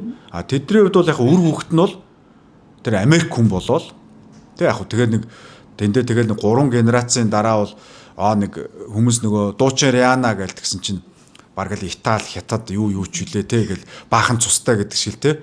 Нэг тийм шарч юм шиг Аз юм шиг нэг хүүхдэл одоо 100 жилийн дараа гүйж явах нь л чи юу юм гэсэн миний юунд 20-од юм байгаа Монгол цус хүртэл байдгийн гэсэн хаа гэл. Гэхдээ тэрийг одоо тэгээд буруутгаад яах вэ тий буруутгаад яах вэ тэгэл тэр бол тэр улсуудын сонголт. Тэр бол магадгүй бид бол шинэ зүйл бол тийм юу яаж байгаа юм бэ? Монголдоо ер нь нийгэмтэйгээ бай, хамт олонтой орчинтойгоо бай. Давай болно. Би бол тэр сонголтыг чинь дэмжиж байна. Тэгэл тэхийн тулд улс их орныхоо төлөө одоо хувь нэмрээ оруулна гэсэн юм бодлоготой л явчихна гэсэн үг ерөөс. За их баярлалаа. Тэгээд шинэ зулдаа баярлалаа. Сая бас гоё асуулт. Сая нэг имэйл гэж яхад тасалж юу? Има хэлж. Зүгээр яг сүнслэх дээр нь зүгээр л нэг яриа. Тэгээ ер нь тодорхой хэмжээнд бас гадаадын одоо Шинэ Зеландын офис одоо professional market бас нэлийн хэсэг хугацаа өнгөрөөсний үед бас нэг бодох юм бол энд баг цаг хугацаа зүгээр яг ингээ олж байгаа мөнгө одоо идэж ууж байгаа юм ингээд хэрэглүүр юмнууд бол хэлдэг байна. Гэхдээ яг утга бол нэлээд бага байна гэж бодод байгаа байхгүй. Одоо тийм ингээд яг ингээд family time одоо маш төвдрүүдийг ирүүлсэн өнгөрүүлсэн гээд Монгол байхгүй калчрууд багтаа ингээд яригдсан. Гэхдээ тэр бол маш яг тийм хэрэгцээтэй юу те одоо яг хүн өөрөө ингээд хүний нэг юм ингээд байж хат хүн болсон гэрүүлдэг хүүхдээ байхгүй одоо шүү дээ. Тэгэхээр ч нас ингээд нэг тийм нийгэмшлийн асуудлууд аягүй хуцраад идэв юм шиг санагдаад идэв. Одоо би яг тэр чиглэлээр бол одоо яг тэр нөгөө нэг хамтлах суухад аягүй их практикл дутуу байгаа байхгүй дээ. Би ингээд төвшмөр байдаг. Гэхдээ би хамтлагын чинь хүмүүс дотор байж ижил ингээд яг naturally ингээд филм болох гэдэг байхгүй дээ. Ингээд юм өгж авчдаг ингээд арай нэг его дарч чаддаг ингээд хэлэхгүйгээ ингээд яа чаптай ингээд уусаж гаргаж чаддаг юм болох чинь ер нь бол ингээд хүн дотор байж ижил гэж болтой юм шиг санагддаг. Одоо ингээд нэг компьютерээр арцуугаал нэг став өдрөөр суугаа бүх таскыг өдрийн ингээд трекер даун хийдэг байх нь одоо нэг тийм утгаа гэдэг санагдаад байна. Тэгээ ингээд хичээлийг одоо энэ MBA хийхлээр ингээд аюулх тийм communication гэдэг юм тийм юмнууд ингээд кейсүүд дээр ажиллаулаад юм бичлэгээр илүү их ойлгогддог юм л да. Яг ингээд юу ах юм байна. Арай нэг тийм practical байх нь бол амар олон хүн бас одоо нэг тийм Монгол төрийн бас даалгавар сайн дурын ажлуудын гэдэг юм уу тийм юмнуудад аяг их олцож явах хэрэгтэй юм болов уу? Арай нэг дөрөв хугацааны шийдвэр гаргалтын амар хөнгө төгрөг шаардаад байхгүй. Гэхдээ нийгэмд хэрэгтэй яг өдөр тутмын хэрэгтэй тийм хөө шийдвэр гаргалтуудтай юмнууд дээр амар practice хийх хэрэгтэй гэж би бодсохгүй. Би бол тэр ажлын хажуугаар төрийн бус байгууллага гэдэг юмыг бол дэмждэггүй. Одоо эсвэл компаниуд мод зод тариал гол мол цэвэрлэл эхэлдэг шүү. Би бол тэрийг дэмждэггүй. Яг тэгэхээр тухайн хүний хийж байгаа үндсэн ажил чи өөрөө өгөх байхгүй юу? Утга учиртай байна. Тухайн компани хийж байгаа үндсэн бизнес чи өөрөө өгөх байхгүй юу? Тэгэхээр үндсэн бизнесээ нийгэмд үнэхээр хэрэгтэй болгож чиглүүлээд утга учиртай хийхэд бүр ёстой хоолоогоор татхаар их юм нийгэм бүтээж чадна. Тэгэхээр үндсэн бизнес нэг олигтой байхгүй. Эсвэл үндсэн ажил дээр нэг тийм олигтой гоё кайф авч чадахгүй байснаа нэг юм сэтгцийн өвчтөй юм шиг гүйж гарснаа хагасаа өдөр нь хог мог түүгээд эхлэн бол тэр хог түүдэг тэр хүмүүс нь л хийх л ажил шүү дээ. Тэр хүмүүст мөнгө санхүүжилтийн л өгдөг юм байгаа зү. Тэгэхээр тэр нийгмийн хариуцлага гэдэг юм дээр бол би үндсэн бизнестэй одоо шингээж утга агуулгаар. Жишээлбэл одоо хоолны үйлдвэр байлаа гэж бодъё. За сэндвич одоо бэлтгэж нийлүүлдэг үйлдвэр байлаа. Тэгвэл тэр сэндвичийг идсэн хүн өдрийн бүтэн одоо калори, эрүүл ахуйг хангасан тийм ээ. Одоо өстой сайхан шим тэжээл болж шингэх тийм сэндвич хийх дээрээ л өдөржин шүнжин галзуу солиотой юм шиг л шөнө мөн 4 цагт сууж ажиллаж явах хэрэгтэй. Тэгээ тэр сэндвичээ гаргаад тэр чинь нийгмийн хариуцлага байхгүй юу? Тэгэхгүй нэг юм сэндвич нь болохоор нэг юм мөнгөний төлөө нэг юм халтар нэг юм чанарын шаардлага хангаагүй ам чимтгүй юм сэндвич үйлдвэрлэснэ. Тэндээс жоохон мөнгө олсноо. За одоо нэг нийгмийн хариуцлагатай гэж бусдад харагдъя гэснээр мод тариад гүйцэхийг гинэ. Ойлгосон уу те ер нь логик гин. Тэгэхээр ямар ч тийм бүх бизнес өөрөө гоё байхгүй юу? Тэгэхээр тэр хотел, hospitality бизнес гэж ярьж байна те. Одоо зочид буудал, зоогийн газрын бизнес юм шиг байна. Тэр чинь өөрөө эргээд тэгвэл хүмүүст яаж одоо зочид буудал дээр гоё мэдрэмж, гоё үйлчлэгээ өгөх юм. Тэр зоогийн газарт орж исэн хүмүүст яаж гоё мэдрэмж, гоё үйлчлэгээ өгөх юм гэдэг энэ юм чинь өөрөө нөгөө үндсэн нөгөө кайф авах. Нөгөө хариуцлага хүлээх нийгмийн хариуцлага чинь л байгаа юм шүү гэж хэлээд. За тэгээд дараагийн юутайгаа холбогдох учраас ингээд яриагаа өндөрлөө. За баярлалаа. Цаг гарган холбогдсон маш их баярлалаа. Тэгээд бүх асуултанд маань дэвтэрмээ хариулт өгсөн байна. Баярлалаа. Цаашдаа ажил үзэн юм байна гэсэн.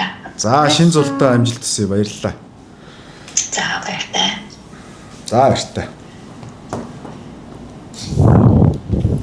За бас дэлгэрэнгүй зорилгоо бас их сайхан тодорхойлцсон юм. Өмнө нь нэлээд холбогдсон юм аа бүр яг үнэхээр яг тантай шууд холбогдож ярмаар байна гэдэг. Надаас би бас түрүү холбогдоод яг дэлгэрэнгүй асууж болох уу гэдэг хэлэн дэлгэрэнгүй асууя гэд тэгээд яг холбогдсон байгаа.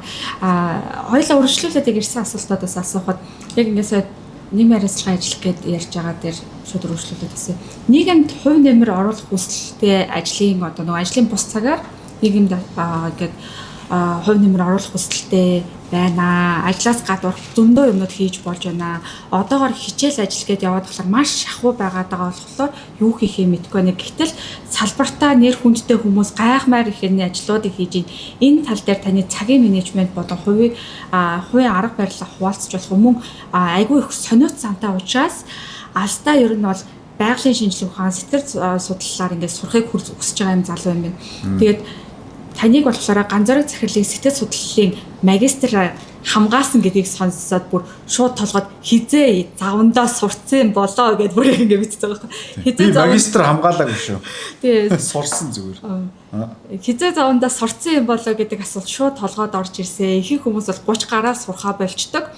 Гэтэл одоо хүртэл суралцж байгаа нь их сонирхлын маань татсан. Ингэж суралцж бусдад энэ мэдлэгээ хүргэж байгаа үйлдэл нь ямар зарчим дээр энэ суурилж байгаа вэ? Би ч гэсэн ир хүрсэн ч одоо ингэ үргэлжлүүлээд сурахыг хүсэж байна гэсэн юм. Би одоо өнгөрсөн 7 хоног хэлэлцээр хийх урлаг гэдэг курс сурлаа. Тэгээд тэрийг одоо хичээл болгоо манай нэг захирал бэлдэж байна.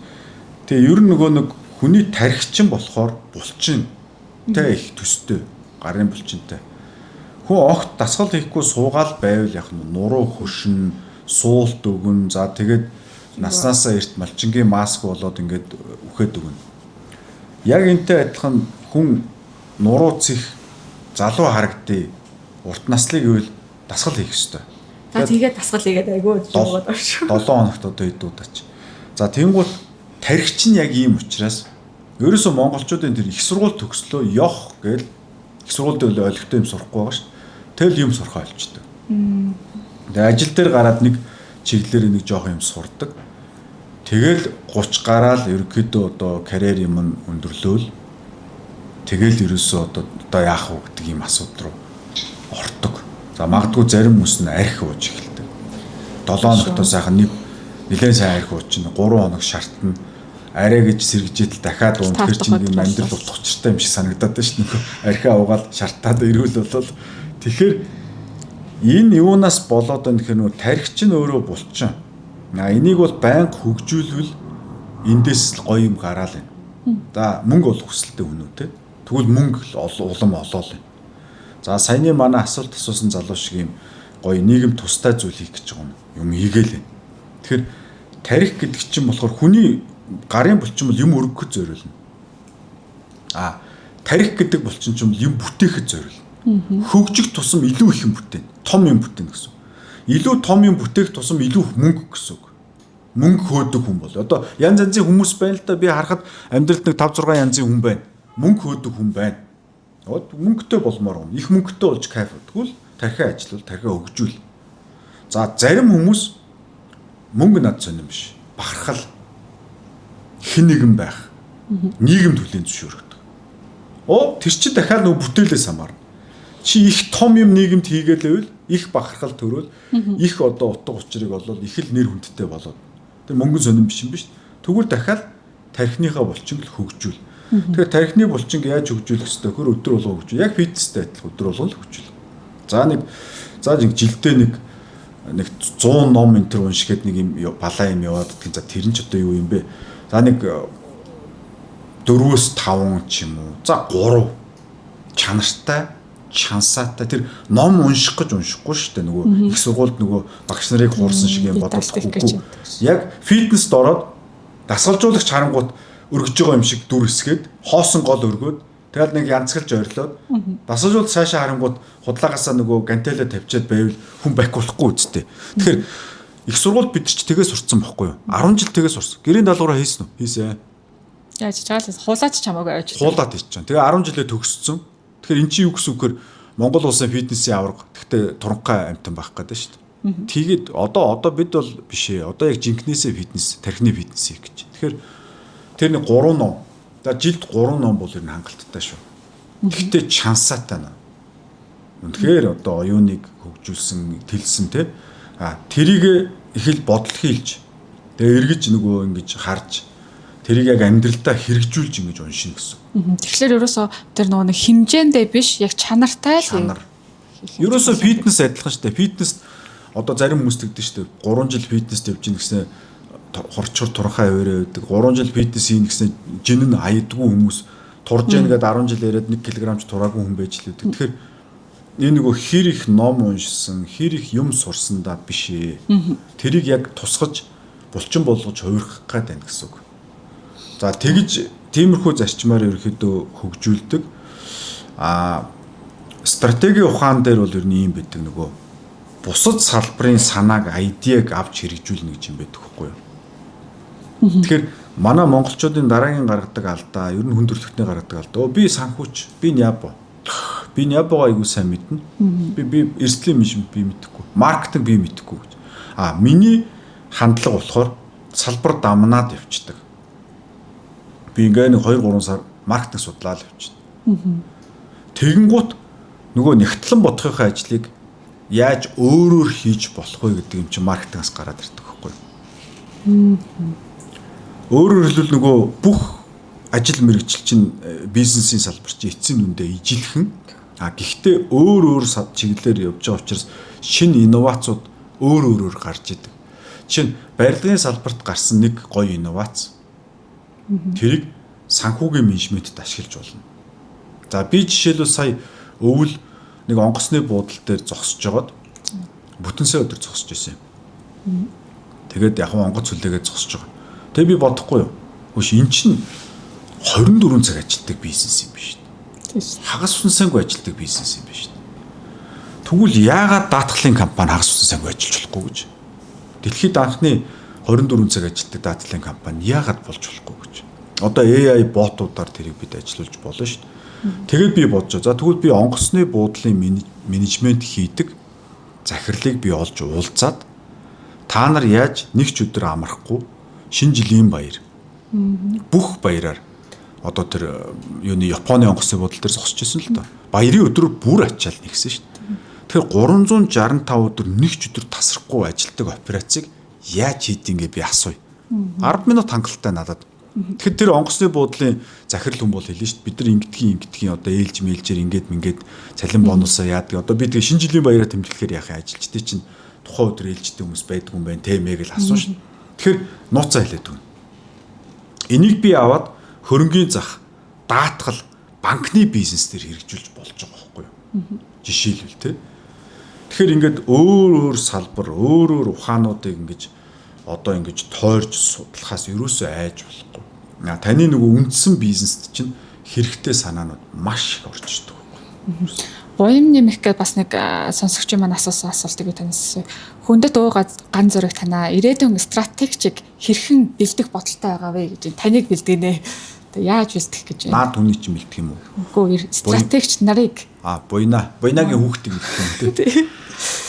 Ер нь яаж стратегич нарыг бэлдэх гэж байна? За тэгэхээр стратегийн онлын ном маань бол англи хэл дээр бичигдээд дууссан. Одоо Америкт хянагдаад дууссан. Манай залуучууд загвар дизайн дээр ажилласан. Одоо бид нэр Amazon дээр 5 сарын 19-ний өдөр гэж байгаа шиг байна те. Amazon болон Kindle гэдэг нөгөө дижитал номоор нэгэн зэрэг нээлттэй хийн. Amazon дээр. За энэ ном ямар учиртай ном гэхээр энэ бол онлын ном. За энэ бол дэлхийд цоо шин онлын ном. За юу гэсэн үг гэхээр хүнийг яаж стратегч болгох вэ гэдэг онол нь гарцсан гэсэн үг. За тэгэхээр онол нь бол одоо нөө Адам Смитийн чөлөөт зах зээлийн онол гэдэг шиг цоо шин онол гарч штэ. Онол нь гарцсан. Тэгээ би бол зөв гэж итгэж байгаа юм. Яг тэгэхээр практикт нотлогдсон учраас. За одоо тэгмүүд онолыг дагаад юу гарах хэрэгтэй вэ гэхээр арга зүй гарах хэрэгтэй. Одоо тэгээ бид нар бол арга зүй дээр ажиллаж эхэлж байна. Одоо хүнийг стратегч болгодог үндсэн сэтгэл зүйн 3 хандлага нэг одоо түлхүүр гэдэг юмыг нь гаргаж ирсэн. За ягаад цоо шинэ онол тэгээд бусад онолуудаас өмнөх онолуудаас давуу талтай гэж бид үзэж байгаа гэхээр өмнөх бүх стратеги онолууд стратегийг ил ухамсарт явж гин гэж одоо үзэж ил ухамсарт явж гинэ гэдэг таамаглал дээр стратеги гаргана гэж томьёосон. Энэ манай шинэ онол болохоор стратеги бол одоо комплекс юм аа. Одоо юм маш юм цогц. Одоо нэг 20,000 хувьсгалтай тэгшдэг шиг юм цогц юмыг стратеги бол шийддэг. Асуудал, бэрхшээл, сорилт бол дандаа цогц үүдэг. Энийг бол монгол хэлэнд нарийн төвхтэй гэж хэлдэг л дээ. Нарийн төвхтэй гэж. Тэгэхээр стратеги гэдэг ухааны очиж одоо шийддэг тэр сорил бэрхшээл асуудлууд бол тэ нарийн төвхтэй байдаг. За Улаанбаатарын төвчрэл, Улаанбаатарын агаарын бохирдол, Монгол улсын ядуурл, Монгол улс яга хөгжихгүй байхад хятад хөгжөөд байгаа. AI дандаа нарийн төвхтэй. Тэгэхээр нарийн төвхтэй асуудлыг бол ил ухамсар бол шийдэж чадахгүй.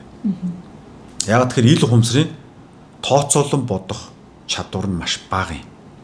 Гэтэл хүний тархин дотор дахиад далд ухамсар гэдэг супер компьютер шиг ил ухамсараас одоо хэдэн 100,000 дахин одоо илүү хүчин чадалтай юм процесс байгаа. Энэ бол тусдаа эрхтэн биш л дээ, зөвхөн процесс. Процесс энэ тэр одоо сүнс хүмүүстэй ямар ч холбоогүй шүү дээ. Одоо хүн болгоны тархинд байгаа механик, физик, одоо энэ биохимийн долгион те энэгээр ажилдаг, биохим, электромагнитикийн долгионоор ажилдаг ийм эрхтэн баггүй юу те. За энэ далд ухамсар гэдэг энэ процесс бол супер компьютер шиг хурдтай, хязгааргүй санах ойтой ийм юм байж байгаа. Тэгвэл энэ стратегийн ухааны одоо очиж шийдэх гээд байгаа тэр асар нарийн төвхтэй нөгөө 20,000 хувьстай тэгтгэл гэдэг шиг асуудлуудыг чинь шийддэг процесс нь бидэнд байна. Тэр чинь бол далд ухамсар юм байна. Ил ухамсар биш ээ гэж. Энэ маань өөрөө дэлхийд анхны цоошин идея. Ингээд сонсоход бол одоо ойлгомжтой те. Нэрээ тийм биш тэг. За гэтэл дэлхийн бүх стратеги одоо өнөөдрийг хүртэлх профессорууд бол энэ цаг үеийг хүртэлх профессорууд бол ил ухамсарт стратеги ухааныг аваад үзэж байгаа. Тэгэхээр энэ нь одоо саран дээр нарыг авчирч тавих гэж байгаа юм шиг юм болчихж байгаа байхгүй юу?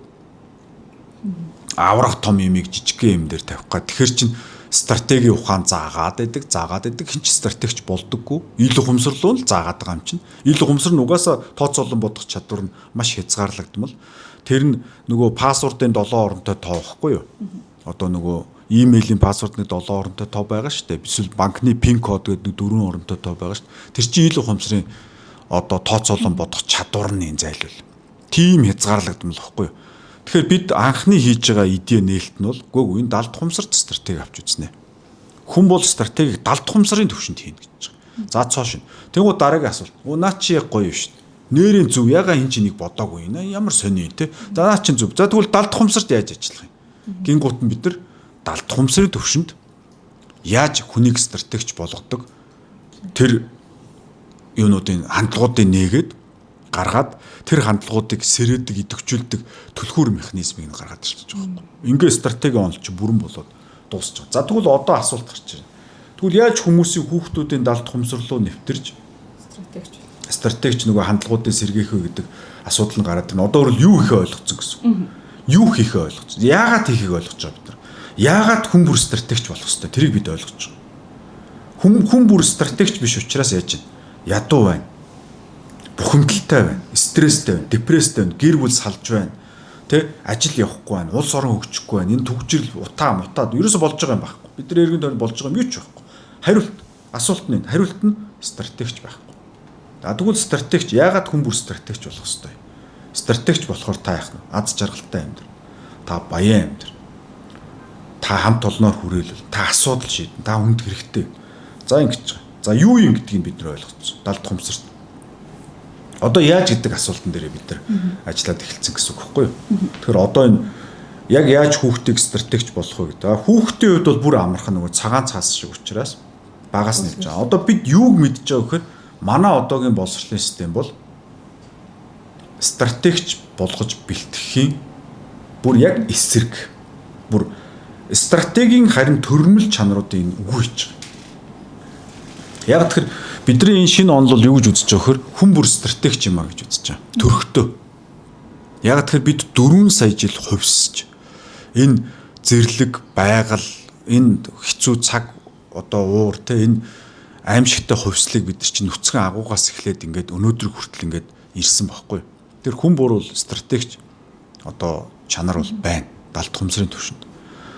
Энийг сэрээж, өдөөж, хөгжүүлж, зохион байгуулалт, чиглэлд оруулах нь өөрөө боловсролын системийн үүрэг байтал хүндрэлтний түүхийн хувьд бол ерөөсөө нэн шин буюу ердөө 100 гаруй жилийн өмнө Англид үйлссэн боловсролын систем бол буруу хөл дээрээс босчих. Энэ бол хүний стратегч төрлөх чанарыг бол үгүй хийх талдаа илүү. Цээжилдэг робот болгодог. Ур чадвар суурьтай. Тоо бодож сур. Ном уншиж сурал гэдэг яагаад. Нөгөө стратегч чанар нь байхгүй. Тэгвэл Чингис хаан одоо математик мэдэхгүй англи хэлгүй байсан тийм үү? За магадгүй бичиг үсэггүй байсан гэж үзвэл тэр хүн чинь боловсралгүй хүн юм уу? Тэгээ боловсралгүй хүн дэлхийг эзэлдэг юм уу?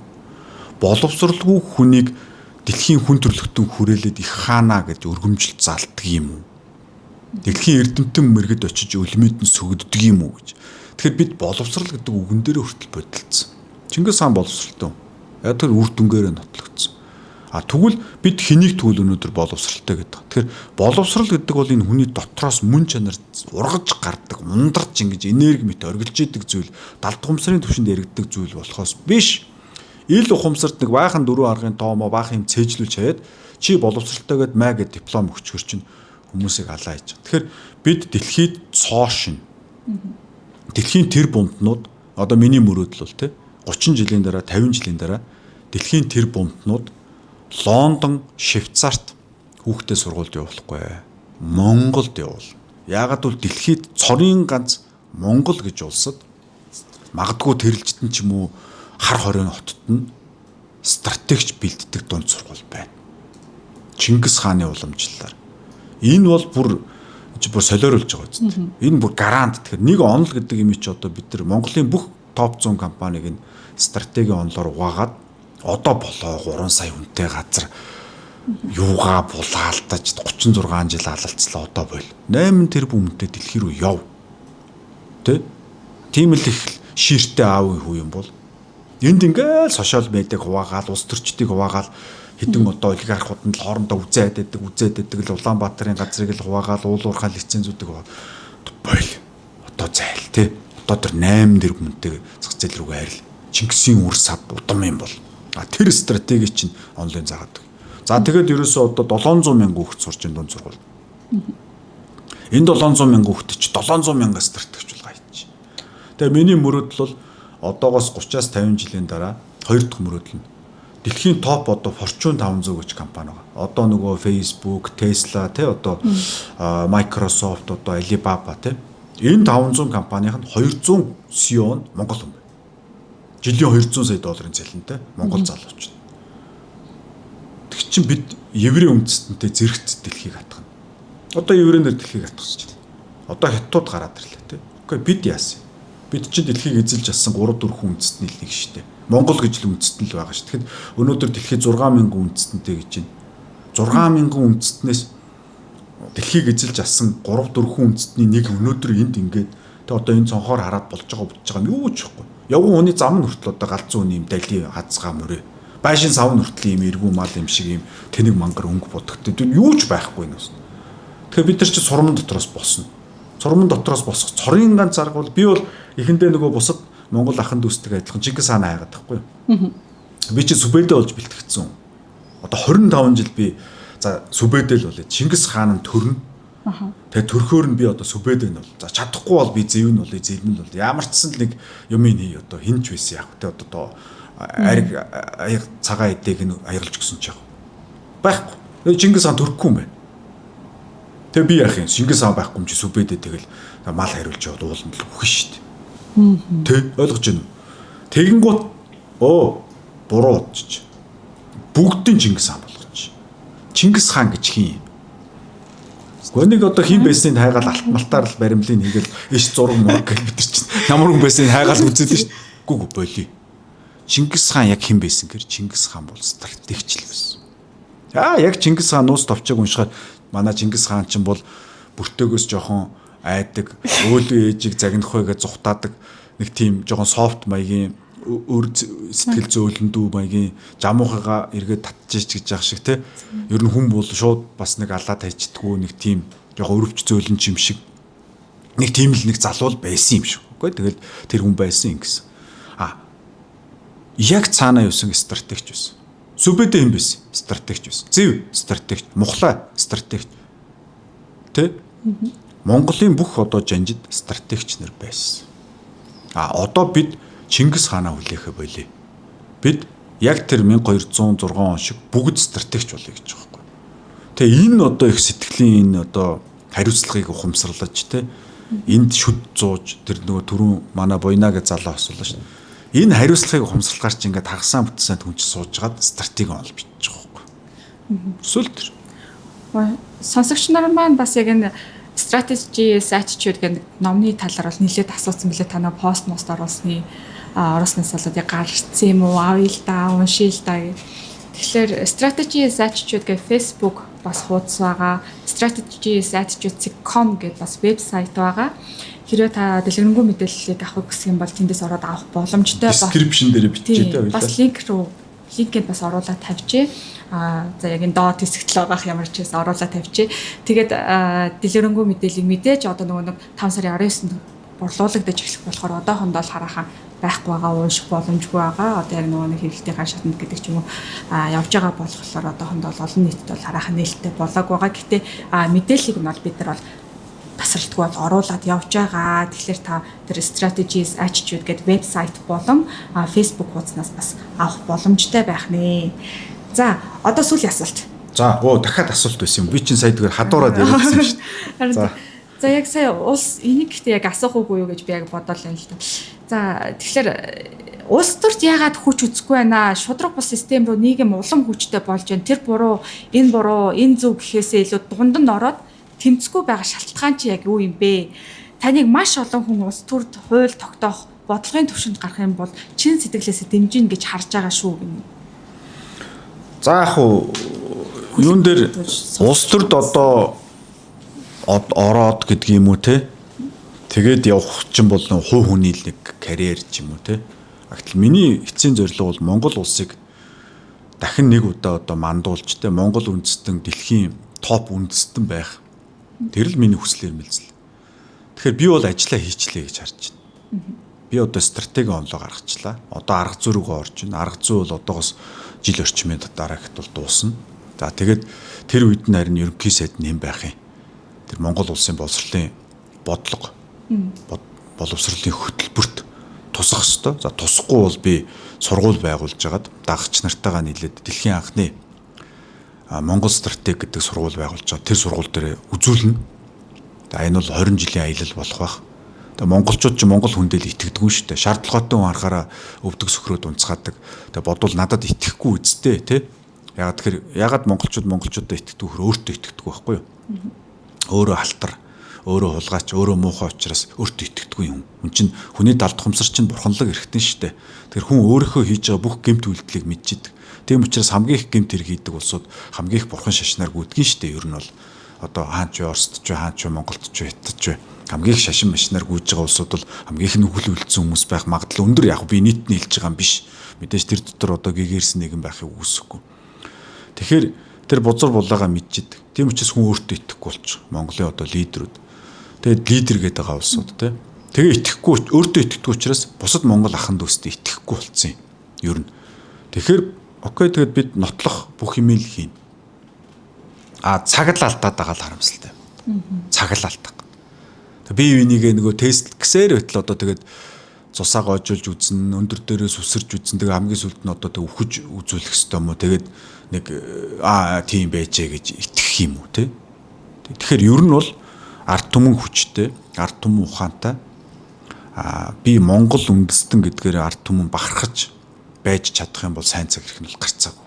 Өнөөдөр Монголын ард түмэн Чингис хаан дахиж төрөх байх гэдэг энэ хойдлын цагаан ордонд нэг одоо энэ л гайгүй залуу юм шиг байна гэж 36 жил явлаа. 36 жил холигдууллаа. Одоо болсон. Одоо өөрөө эхлэе. Дахиад ганц зэрэг улс төрд орооч гэмээргүй байгаа байхгүй юу? Та би юу хийх вэ? Би тэгвэл одоо энэ дэр яаж ажиллах вэ? Би тэгвэл энэ стратеги ухааны сурыг. Би эргэн тойрноо сайжруулъя гэдэг энэ юм руу орохгүй бол дахиад нэг тийм нэг иж идэх хүсээд нь штэ. Тэгэхээр тийм байхгүй. Бид 3.6 сая монголчууд бүгд хай гэж хашгирч босч л улс босно гэхээс биш. Нэг хүн тэнд орилоод яах вэ? Тэгээд тэр хүний чинь одоо би чинь улс төрлөө оруул тэгэл одоо юу ч болгох юм. Нэг сошиалор нэг сар балбаж өгөөл одоо халтаас аарын болгоч чадах байлгүй. Тийм л юм сурсан юм биш үү энэ улсууд чинь энэ улс төрчид чинь 36 жил. Тэгээ тэр чинь ард түмэн ялгаж салгаж ойлгож чадах юм уу? Тэгээ би одоо яаж нотлох уу? Би одоо ямар нэг л хувь л хүн шүү дээ, тий. Тэгэхээр тэр бол одоо юу гэдгийг одоо улс төрд орохгүй ч гэдэг юм уу тэр бодол надад сонирн биш. Монгол улсаар бид одоо босгомоор. Ер нь бол цаг алдаал. Цаг өнгөрөх тусам л бидний нөхцөлөд улам муудаад. Би эдийн засгч хүн те. Муудаад. Тэгэхэд хүмүүс чинь 90 онд ямар байсан? Одоо гоё болж гүү шүү. Бид 90 оноос муудаж байгаа. Би тэрийг статистик тоогоор ярина шүү. Одоо зарим явахтай энэ олон жилийн өмнө нь оролцсон улсууд нас бантаад байна шүү дээ те. 90 онд хэцүү байсан. Гүү 90 онд байна шүү дээ те. Өнөөдрийн энэ гар утас машин тэрэг байгаа. Хоол хүнс байгаа. 90 онд бидэрт юу байсан? Одоо байхгүй болж өдөр хоног болгоноор алга болж байна гэж 90 онд Монголын ард түмэнд итгэл үндэслэсэн. Бид ардчсан нийгэм рүү ороод монголчууд тэгэхэд өдөрт нэг талах идээд нормын одоо удаа нормын талах мах идээд ингэж явж хад бид нар өлсөг байхгүй юу? Би тэр үед өглөө 5 цагт би талханд очрлоо. Манай гэр бүлийн норм нэг талах иддэг. Тэндээс нь би 3 эрчим 4 эрчим иддэг ч үлээ те. Тэгэхэд бид нар өлсөөгүй шүү. Бид одоо өсөж байна. Яагаад тэгэхээр 90 онд тэгж бид талханд өглөө 5 цагт очирч байхдаа улс орон гоё болно гэдэгт итгэжсэн. Бид чөлөө зах зээлд ороод ардчлал бид нар сайн сайхныг авчирна гэж итгэжсэн. Бидний итгэж улс төрд оруулсан улсууд улсыг тонон дээр мэднэ гэж төсөөлөг байхгүй юу? Одоо өнөөдөр Монголын ард түмэн Монгол удирдагч лидерүүдэд итгэхээ болчихж байгаа байхгүй юу? Энэ итгэлийг гээсэн 36 жил. Энийг бид алдсан. Тэгэхэд энийг өнөөдөр юу ч гэж сошиалор те энэ хулгай зэлгэд оролцсон улсууд улс орон хөгжиж байна, гоё болж байна, 90 онд аимшигтай байсан гэж яриад нэмэргүй байхгүй юу? Яагаад гэвэл энэ цаашдаа энэ түүх чинь цусаар бичигдэнэ. Улс орны үндэсний одоо те тусгаар тогтнолын эрсдлүүдээр бичигдэх байхгүй юу? Тэгэхээр улс орн чи эдийн засгийн үед баян ард түмэн шинэлэг дундаж ангийн хүчрхэг байж тусгаар тогтнол баталгааждаг болохоос өнөөдрийн энэ шиг баян хоосны ялгаа нь одоо утга учраа алдчихсан тэ цөөн тооны эдүүн бүх эрх мэдэл төвлөрчихсөн ийм байдалтай нийгмээр бол дуртаан тоглоно шүү дээ тэ. Тэгээ би энэ л зүгээр эдийн засгч хүний хувьд бол санаа зовж одоо хурдлахгүй болохгүй нэ л гэдэг. За ингээд өнөөдрийнхөө подкастыг энэ хүрээд өндөрлөө. Сонсогчтой хандаад хэлэхэд хэрвээ та асуулт асуухыг хүсэх юм бол яг энэ доод хэсэгт бол энэ дээр хажууд гарч байгаа QR кодыг уншуулад асуултаа илгээх боломжтой. Тэгэх юм бол би ганц зэрэг захирлаас асууж өгнө. Мөн холбогдоод шууд утсаар холбогдоод бас асуух боломжтой байгаа. За мөн та subscribe хийхээ мартаоцай. Тэгэх юм бол subscribe хийх юм бол шинэ дугаар орох болгонд танд мэдээлэл очих болно.